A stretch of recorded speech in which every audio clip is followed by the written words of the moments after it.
In this episode of the How to Do Your 20s podcast, we're going to be talking about getting in shape, getting fit, and of course, as always, the entrepreneurial journey. I have Zlata, who is the lead person behind the Sexy Fit method. So first off, Zlata, thank you so much for coming on the show. I really appreciate it. Oh, thank you so much for having me. I appreciate it. So tell us a little bit about your story. What led you down this path to ultimately write the books and do all that you've done as being a coach? Oh goodness, it's a very loaded question. So I'm going to break it down into the personal journey of getting to the business and then how everything in the business came about. Feel free to chime in. It won't be a 30-second elevator pitch. You asked a loaded question. So I moved to the States when I was 16, and I lived in Moscow in Russia, a big city. And growing up, I didn't really have much. And my stepsister and I, she's my dad. So we had to share a bed growing up. And so one week somebody would sleep on a flower cot that you had to like fold every day. And then the next week, somebody would actually get the bed. So just a little bit of a background there. And when I moved to the States, I moved with my mom. It was a really long immigration process. And I moved here without speaking a word of English. And that was a seriously challenging adjustment. And that's what originally led to the weight gain, because I went down the path of trying all the American food and loving all the marshmallows. I remember first looking at the marshmallow. I'm like, this can't be food. And then, it kind of ended up being more like a food shoving Olympics in my face to really feel better about life. And one day in gym class, the teacher asked me to change because I had my muffin top was hanging out over my pants. And that started my fitness career. Because in that experience, it was such a life-altering moment where I was like, this cannot be me. And this cannot be my life. This cannot be my story. I can't be this sad, depressed, 30 pounds overweight person, because that was never me. And a friend came to kind of save the day, gave me a shirt to change in class. And then next thing you know, she asked me to do a bodybuilding show with her and fast track. 8 years, I did 26 shows. I competed nationally, internationally. I was Miss Alaska and all these things. And in that journey, I still worked full time and I was still getting my MBA, but it really wasn't a fulfilling journey. At some point, I realized that it was causing me more health issues. It was doing more bad than it was doing good. And the business really evolved out of me saying, okay, how can I eat all the things I love and transform women? And my best friend did a show, and it was all fun and exciting at the time. And I said, you know what, I'm just going to go for it. So that's kind of the personal journey. So do you want me to stop here and then kind of dive into this, or do you want me to go straight into the business stuff? Let's go into the business stuff. All right, the business stuff. Cool. So we're diving in. This is a cool story. You guys are going to love it, because this is like straight up how to do your 20s story. You're going to love it. Yeah. So we're in Vegas. It's got to be good, right? It's a good start. So I'm doing a fitness show. The year before that, I placed second or third. So this year, I'm coming in to slay. I'm like, I'm going to win this show, and this is going to be mine, whatever. And I'm working this super cool corporate job. I'm managing this multi-gazillion $1 million contract. I'm getting my MBA on scholarship.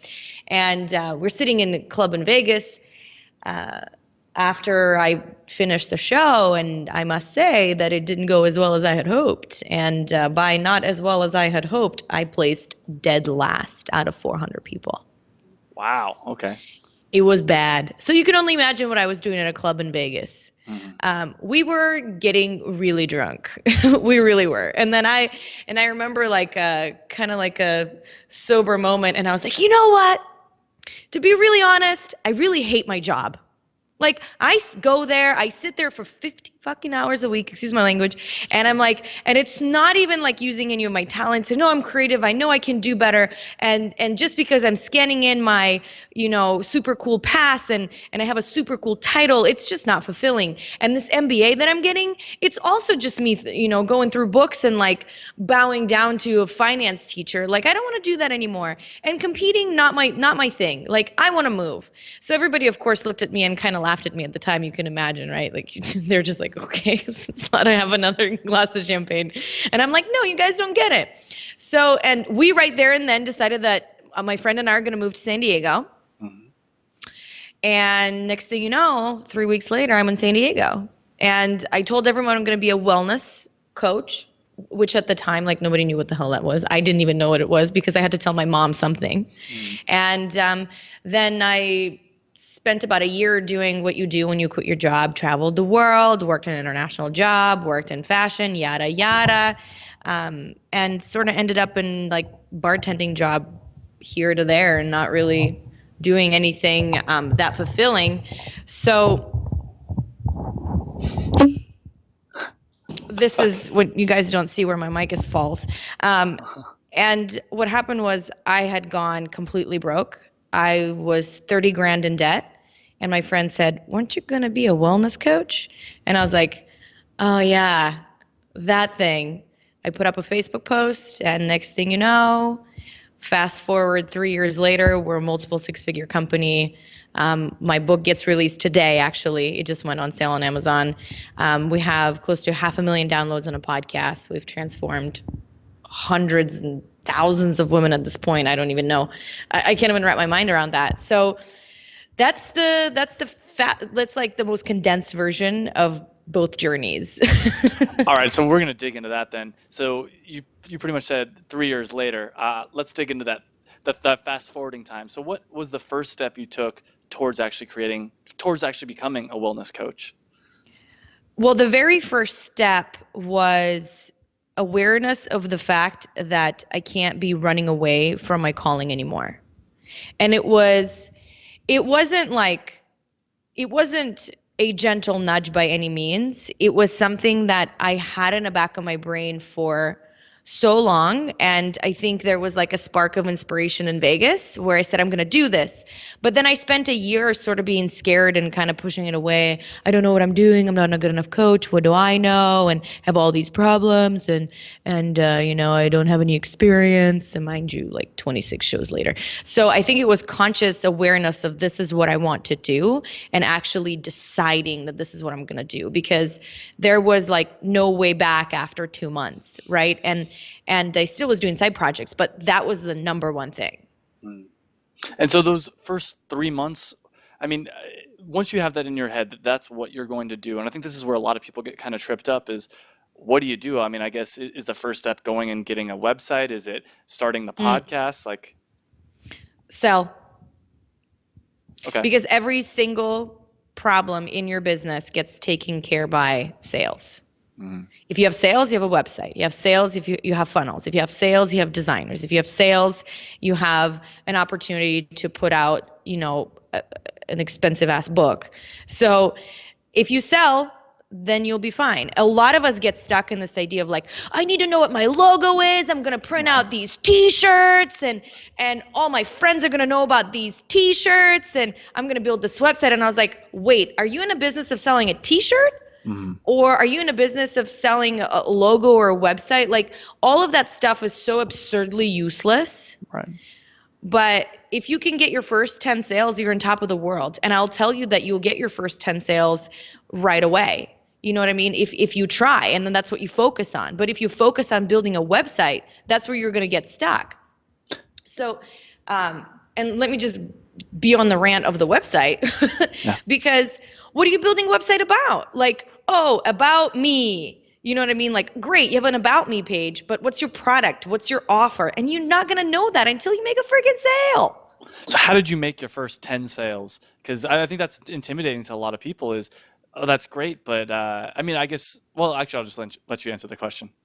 You know, Is this an explicit episode? You can say whatever you want. Yeah. I'm like, okay, I'm like, how coachy do you want me to get here?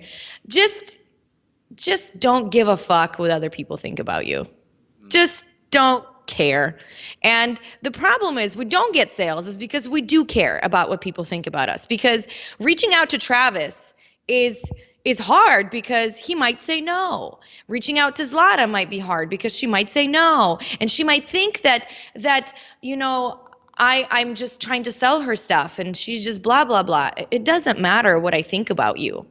Because in the end of the day, you have a mission. You have a thing that you want to help people with. Like if you're selling something useless, please don't make 10 sales. But if you are selling something useful, you believe in your product, you know the kind of transformation it will give you, then don't care what other people think about you.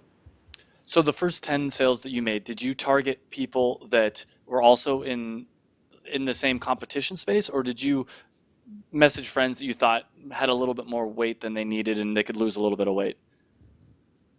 It's a very interesting question because I had, I don't want to say I had a little bit of a leg up on people, but I kind of did because a lot of the people on my Facebook page where I originally made my Facebook post have already been following me for in our friendship for quite some time. And I made a post on my personal page. And what I did, I sat down and I was like, what can I do for these people? Like if I were them, what would I want from a coach? Absolutely. And I said, well, I would want a meal plan and I would want a fitness plan and I would want for them to support me once a week. And I kind of want my hand held and at the same time, I want to look good, and that was really my original spiel is like, hey, dear friends, I am starting coaching because a lot of people have been asking me. Nobody has been asking me. A lot of people has been asking me about doing coaching, and I'm going to take on 10 clients. And since, this is my first thing that I'm doing, it's a discounted price, like below what other people charge, and you and I work online. Here's what I'm going to give you. Who is in? Mm-hmm. And I posted a really cute picture of myself, and I think it was in like shorts and whatever. Nothing revealing. I wanted to be their friend and I wanted to be their coach, which is where we go wrong. It wasn't about me. It was about them. It wasn't about my abs. It was about me in a shirt looking like a coach. You know what I mean? So it was a very compelling post that explained what they will get. And it made them feel like they will be taken care of. And I still continue to fill up my programs to this day like that. And I'll do it on my personal page. I'll do it on my Facebook page. I'll do it with my list mostly. I'm not big on Facebook and Instagram. I'm big on having a list. That's always served me really well. But my first 10 sales were literally from that post. So how have you gone about growing your email list then? That is something that came later. Okay. So the first original 10 clients, I literally just needed to know that I can do this. Mm-hmm. And that somebody's going to listen to me. And it was about getting those 10 testimonials. It was all about the testimonials. It was like, if these 10 people can do a good job, then there's more 10 people and more 10 people and more 10 people. And before the year ended, I think I coached, 50, 60 people or something like that. They all got amazing results. And I filled up a New Year's challenge and I filled it up for 3 months. I was like, oh, I'm going to do this 12-week challenge. I see other people are doing it. And then one of my mentors, if you've read The Lean Startup, it's an amazing book. Yep. So Brant was like, Z, you got to scale. And I go, what do you mean scale? I'm doing so well. I'm coaching. I'm like Miss Coach right now. And I can so do this. And he's like, okay, this is going to get annoying at some point. So you got to figure out how to scale. So, and I was like, well, nobody's doing what I do. Me. Nobody's doing what I do. So I don't know who can help me. Well, little do you know, there's a whole thing called online marketing. And this is what I was doing. I had no idea what I was doing. Mind you, I have an MBA. You know what I mean? Well, I actually I have an EMBA, Executive Leadership MBA. Like, what does that even mean now? So, and that's when I started digging in. I hired a coach. And the first thing she said to me, she's like, Zlata, this is all fun and games, but your prices are too low. You need to go learn more stuff. And here's how you're going to do that. You're going to host a summit and you're going to have a list. And to me, at first, it sounded ridiculous because it was like, what are you talking about? I have all these clients. Like, what do I need a list? She's like, eventually you're going to run out of these very excited Facebook clients. And just you need a list. And that's when I started diving into the world of online summits. I learned what lead magnets were. I didn't really get into Facebook ads until this year, but this is all year one in business. So hiring her was extremely valuable. That investment was everything. Let's talk about that a little bit, because that's actually something I'm personally interested in, and I'm sure a lot of the listeners are also interested in, is hiring a coach. But for me, at least, it's like you don't know where to start. Everyone sounds great, and there's this part of me that thinks, well, if they're so good at doing it, why are they coaching me? Why aren't they doing it? So how did you find your coach? That is such an amazing point, right? And there's always that Facebook ad. I have created 7 millionaires in the last 5 hours. And you're like, okay. Or like, buy my webinar or buy my sales funnel. And I'm like, good Lord. It wasn't that bad 3 years ago. I don't think it was that bad. I think it was Facebook ads. It just really got out of hand. How I went around hiring my first coach. It's certainly not how I went around hiring my second and third and fourth coach. I'll tell you that. Let's talk about all that then. Yeah. So my first coach was a recommendation. I was talking to some guy in passing at my co-working space because working from home was not possible for me. I was living in this 200 square foot shoebox without Wi-Fi.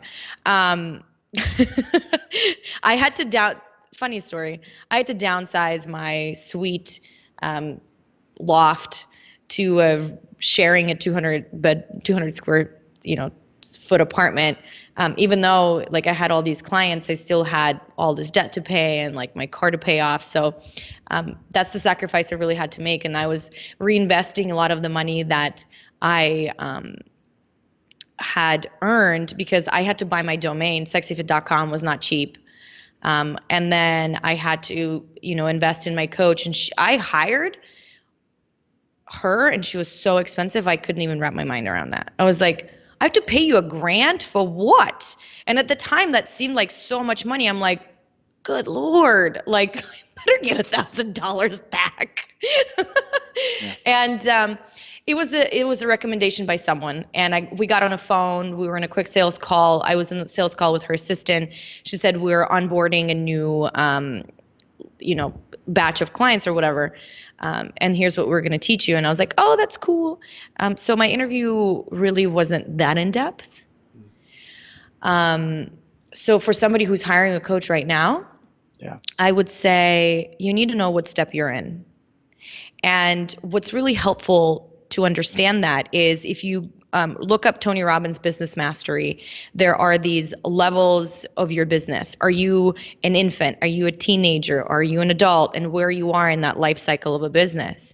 And at the time in that life cycle of a business, I was an infant. I was vulnerable. I had no marketing. I had a landing page for a website. Like there was no traffic. There was no conversion. There was no sales funnels. There was nothing. Here's where it gets really confusing for people, because we hear, buy my sales funnel, buy my webinar. I'm going to teach you how to convert all these clients. Or like, maybe you should start a podcast, or maybe you should become the best blogger in the world. And you have to know what step you're in. And that life cycle map is so important. So I hired the first person to help me build a list and sell to that list. Build a list, sell to the list. Build a list, sell to the list. For 365 days of coaching, we built a list and we sold to the list. We built a list and we sold to the list. And I was like, oh my God, do you have anything else to offer? Right? But hey, I got a huge list and I knew how to talk to my list and people were buying. So this is where I got better at refining what my offer was. You know what I mean? And then I was like, I have a very strong offer. And now, because I've been coaching, I have all these testimonials and all these people, and I have a list.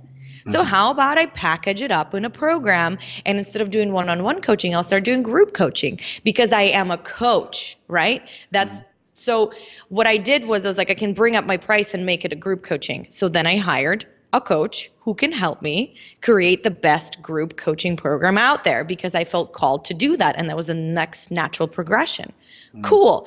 And guess what? After that, I was like, I can package this up into an info product. Yeah. So I hired Bedros, who is fantastic at info products. I hired him.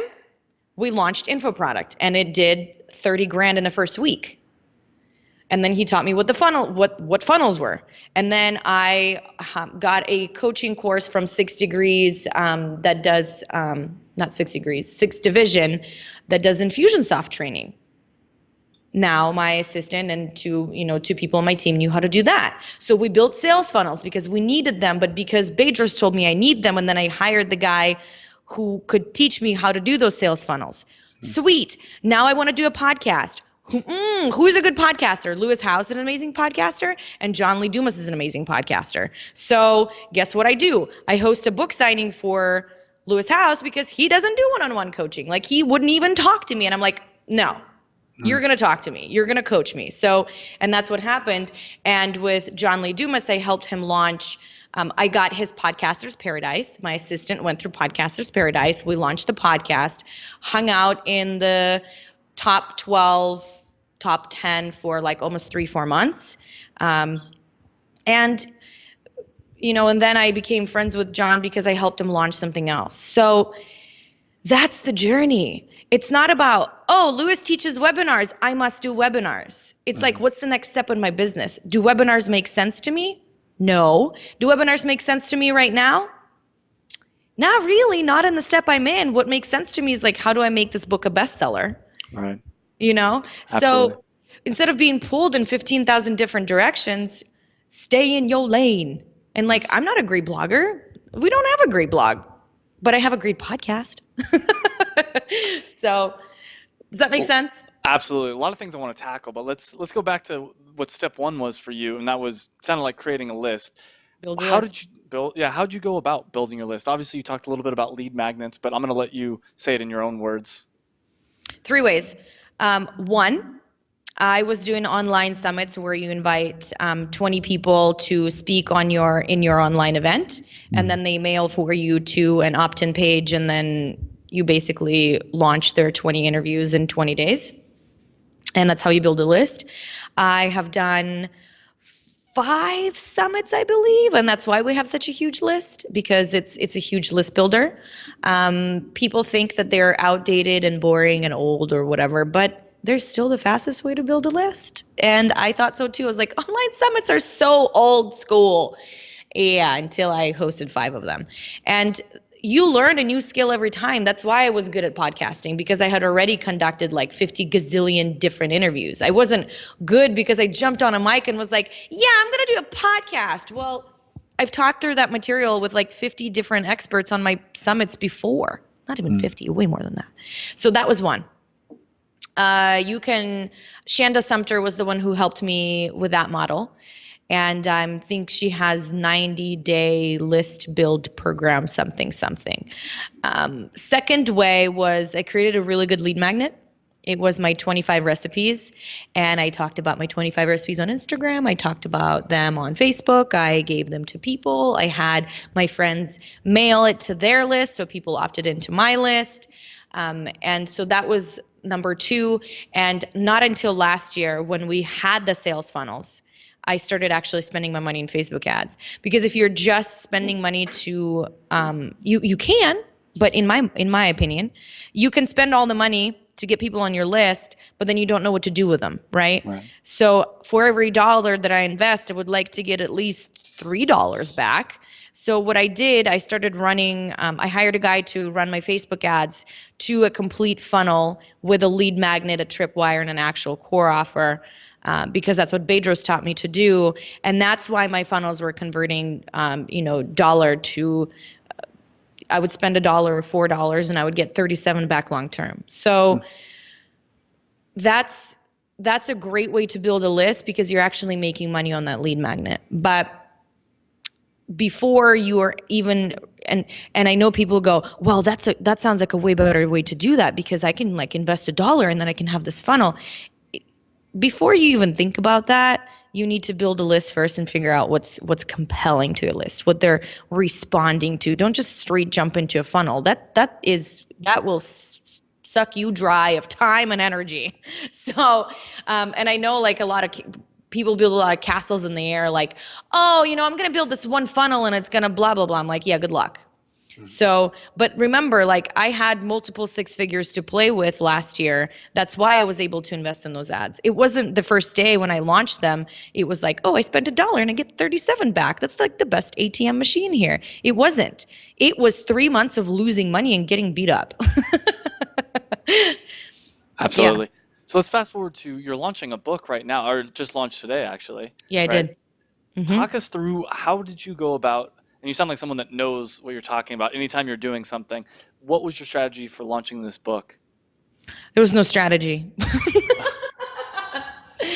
There was a strategy. This book made no sense business wise Okay. because the world of publishing, it blows. It really does. And I have done products as ebooks before, and they have done fabulously well. I've done online challenges; they have done fabulously well as well. And fabulously well, is that a word? Can I say that? Is that allowed? You could say that. Fabulously well. Yeah, I can say whatever I want. Let's ride. Um, this book was more of a soul call in a way. So it was not a strategic business decision. It was more of a soul call to say, you know what? Everything is going really well. Our coaching is slaying. Like my two coaches are busy around the clock and my leads are pouring in through this funnel that like sucked the life out of me. And I'm like, everything is going so well. I'm like, let me make life really complex. Let's write a book. And Travis, I'm not a writer. I didn't even speak English 10 years ago. So I did not know what I was walking into. I thought it was going to make a cute little book and it was going to hang out there in the world and I get to put bestseller next to my name, hopefully. And it did not happen like that. And then I was like, because launching a book isn't like launching an ebook. This is actually 2.0 of a failed book that we launched back in July. Back in July. So, and I can't stand failing. And I was like, no, it's not happening. And the strategy with this book was to give 100x value so somebody can actually hold the book in their hands and go, this is my gateway into a lifestyle change.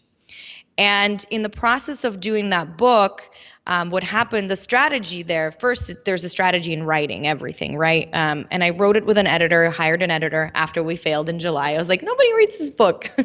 Feedback was like, yeah, we don't really like it. And so I hired an editor. I hired a designer. I hired another marketer. And we were like, we're going to tackle this book. And so the strategy behind writing is like, for a boring writer's podcast, here I'm going to talk about marketing. Strategy for marketing, really the number one driver of sales here is influencers. And it's basically all my friends from the podcast. And, I'm doing a Facebook Live tour. I'm on podcasts like yours. I'm on podcasts of my friends. I asked a bunch of friends to repost stuff. And that's my number one driver of traffic right now.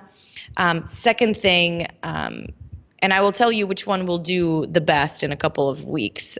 Second, really most important piece is my list and my podcast because it's my existing audience. And the third piece is my coaching clients or graduates. I've hovered them all together in this group that's called the Sexy Fit Squad.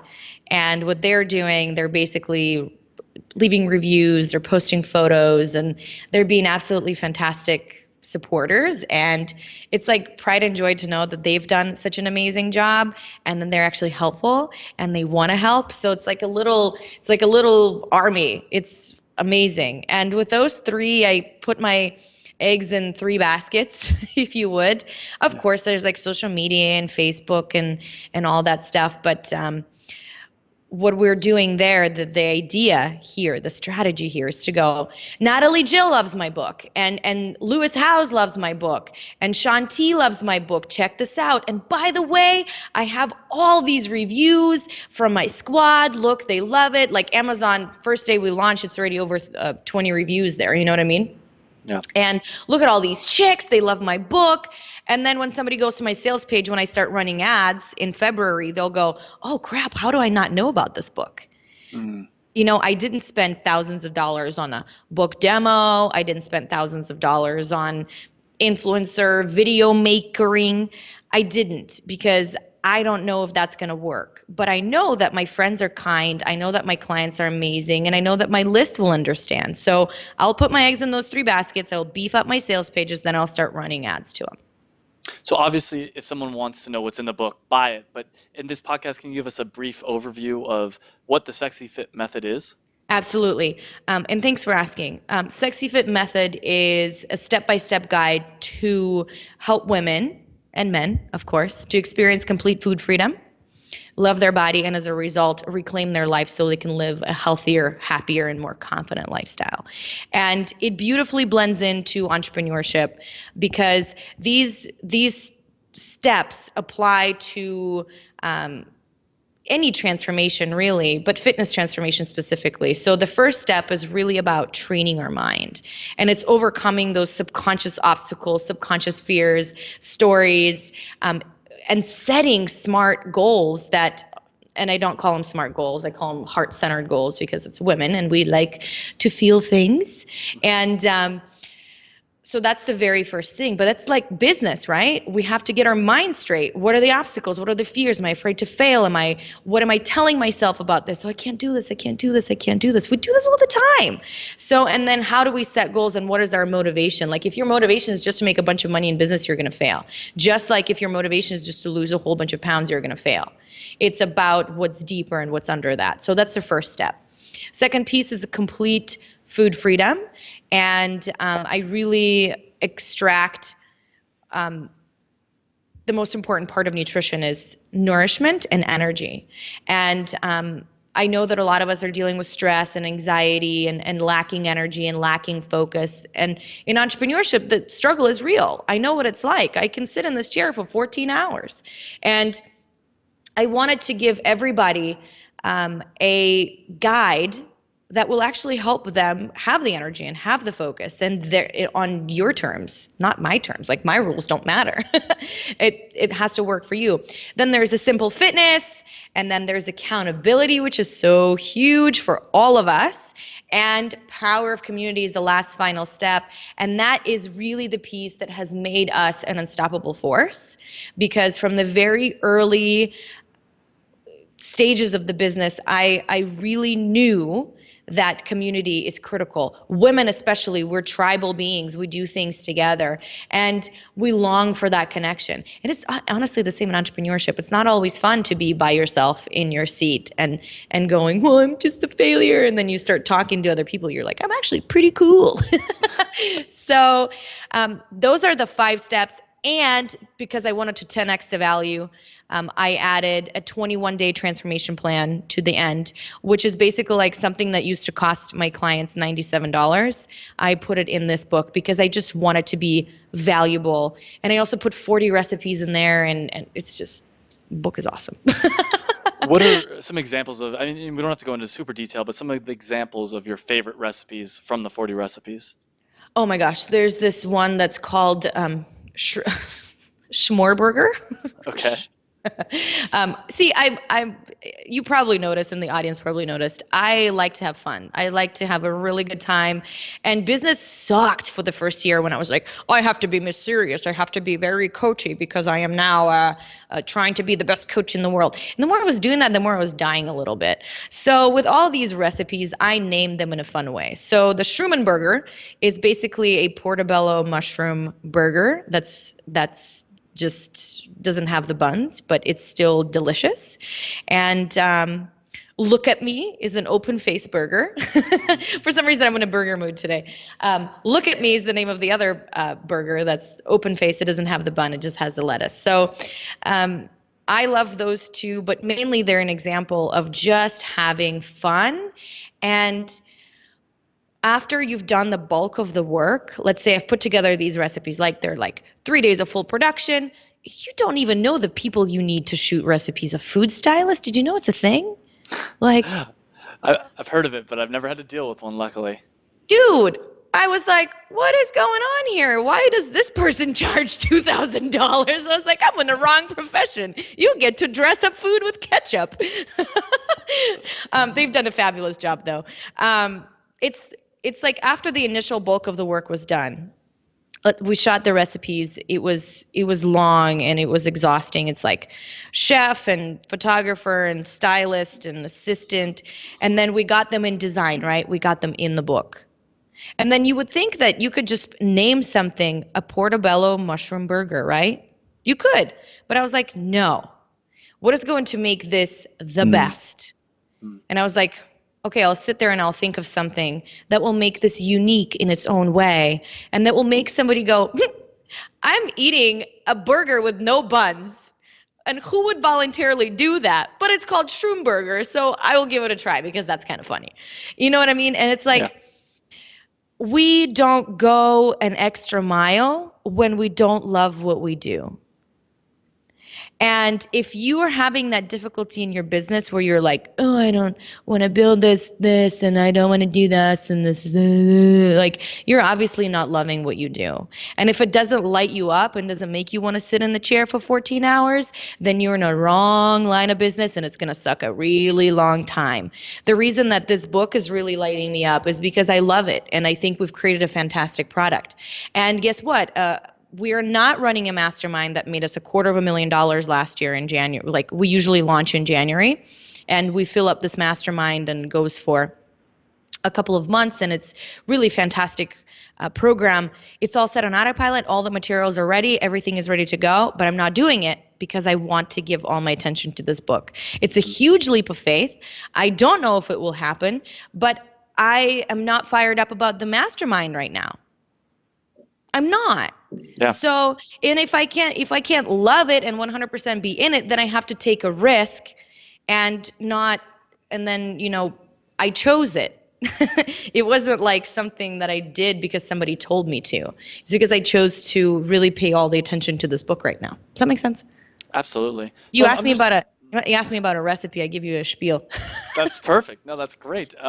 One last question before we start to wrap up here, though. What would a day in the life of like the perfect, if someone did want to create food freedom, what would that diet look like? Breakfast, lunch, dinner? We obviously talked about the Shroomin burger, I think is what it was called. Yeah. What would that diet look like? It will look different for everyone. Okay. And it would not, my way is not necessarily your way.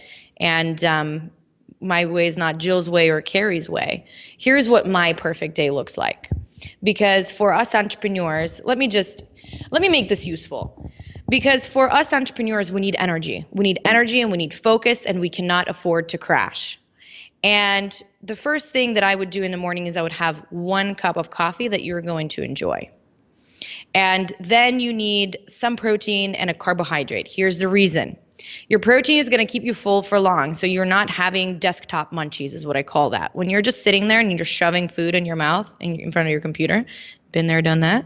And you need a carb because you need energy. Because our brain, we don't know this, our brain is a hungry little beast, and it mostly functions on carbohydrates.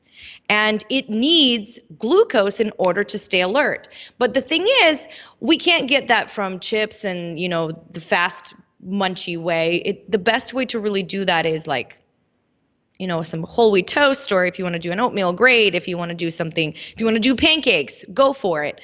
Just make sure that you have something that is actually going to give you energy. But if you're doing like a bagel with cream cheese and you're not doing a protein, what's going to happen is you're just going to crash by the time 11 comes around, and you're going to go for more coffee. I recommend that we have protein in our system, especially women. So for your second snack before lunch, you can go ahead and grab a protein shake. If you don't like the taste of a protein shake, there's like collagen protein that tastes like nothing. And the reason that we are so low in energy is because we don't have enough protein. And the reason that we as women especially end up looking so worn out in our yoga pants is because we literally don't have enough protein in our system. So, and then lunch, if you want to do a salad or like a shrimp bowl or something like that, I'm a big proponent of eating fruit by itself. So if you want to grab a fruit throughout the day or before you work out, go ahead and do that. And at night, it will be something like an open-faced burger or a salad or something like that.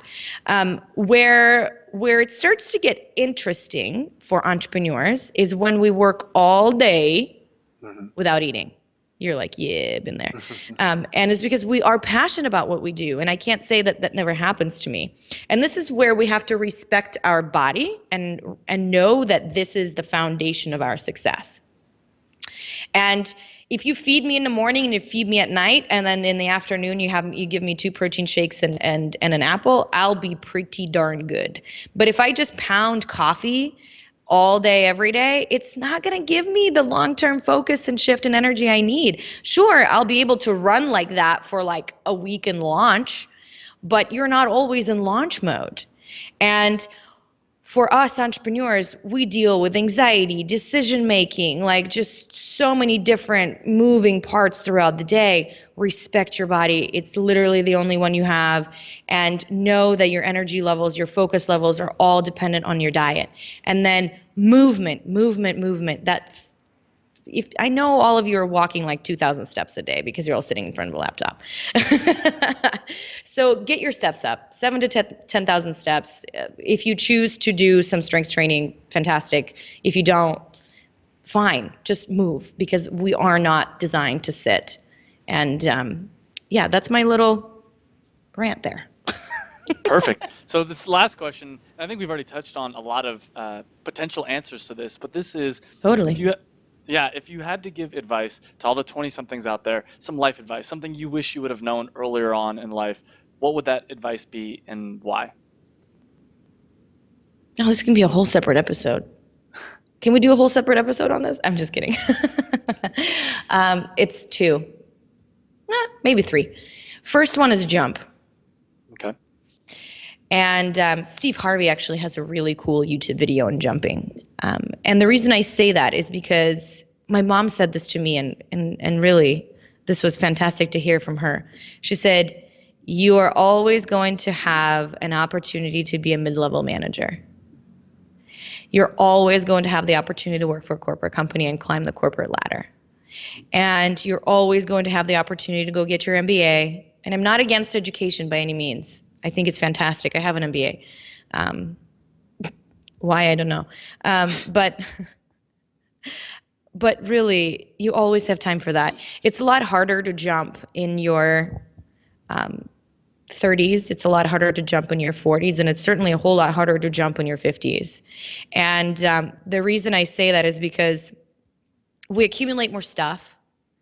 We get used to a better lifestyle. We get used to, whether we have a partner or something like that, and we just get accustomed to more things and a different level of lifestyle. But the fact that we can jump in our early 20s is the biggest advantage, and that's how we live a few years, of our life like nobody would, so we can live the rest of our life like nobody can. And we always have the opportunity to go back to get our MBA and get our quote unquote shit together according to our friends. And we can always go back to get a real job, because a laptop job is not a real job. So that's one. Second one is invest in yourself. Invest in yourself. Second one is get clarity on what you want to build. And just even if it's just fake clarity. If you're building a company that does underwater basket weaving, that's what you're doing. If you're building a company that's coaching, freaking coach. If you're building a company that sells Cutco knives, that's still building a company. Sell knives. And get clarity in what it is that you are building and what it is that you want to do. The rest will come. Clarity gives you sales too. And the third thing is really invest in yourself, invest in your coaches, invest in your health, invest even when you can't afford to, because you can't afford not to. And that's That's been the key of my success. It really has been. I don't know anything, and I'm just better at figuring out who I need next. If it was list building, build a list. If it's a website person, I hired a branding agency. I spent 20 G's on a branding agency. So you see the right fucking shade of pink. You know what I mean? But it's because I needed a brand. And, like, and then I hired Bedros, and then I could have hired Lewis, but he wouldn't let me. And then it was Lewis, and then it was all these people. And now I'm searching, most likely going to do Tony Robbins' Business Mastery, but now I'm looking for a coach who can help us scale from multiple six figures and jump into seven figures and hopefully make, next 2017 a great year and 2018 even a more massive year, because I'm not just selling a book, I'm selling a long-term vision. You know what I mean? So that's kind of where I would leave that. Awesome. Where can people find out more about everything that you're doing? Yeah. Perfect. You can find me in a couple different places. Stalk me on sexyfit.com. And you can go look at it now and then look at it a month from now and tell me how much you love it. We're going through a website redesign. So sexyfit.com is where you can find all the info, the book info, the podcast info, and all that stuff. And then on social media, if you type in an affirmative statement of I am sexy fit on Instagram or Facebook, Snapchat, Pinterest, all of those, you can find me there. But most importantly, get on my list when you are going to sexyfit.com. So yeah, that's where we are at.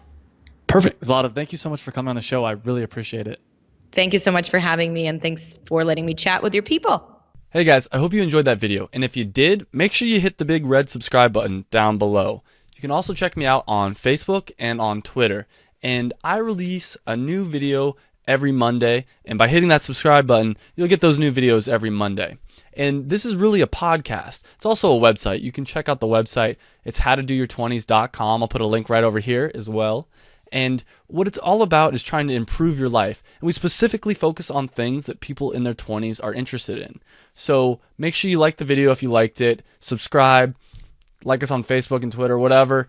But I hope you enjoyed the video, and I hope to see you again on another video.